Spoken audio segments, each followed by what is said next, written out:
ఒక కాకి చెట్టు మీద కూర్చుని ఎక్కెక్కి ఏడుస్తుంది. అదే చెట్టు కింద కూర్చున్న సాధు ఎందుకు ఏడుస్తున్నావు అని అడిగాడు.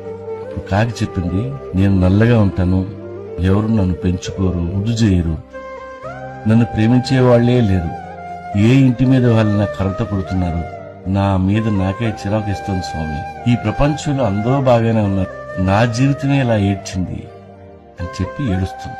ఎవరు బాగున్నారు అని అడిగాడు సాధు. అదిగో అక్కడ హంసను చూడు స్వామి, ఎంత అందంగా పుట్టిందో అంది. ఒకసారి వెళ్లి ఆ అందమైన హంస ఆనందంగా ఉందో లేదో కనుక్కో అన్నాడంట సాధు. కాకి వెళ్లి హంసను తెలిసింది.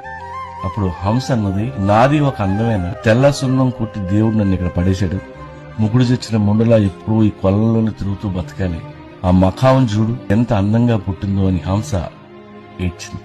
సో పక్కోడి జీవితం మనకంటే బాగుందని అనుకుంటాం, డబ్బు ఉన్నోడు మనకంటే బాగా బతుకుతున్నాడని అనుకుంటాం. ఏం కాదు, ఇక్కడ అందరి జీవితాలు అలాగే తగలతాయి. అందరినీ పుట్టించిన దేవుడు హ్యాపీగా ఉన్నాడో లేదో ఎవరికి తెలుసు. కాబట్టి ఎవడి కష్టాలు వాడి.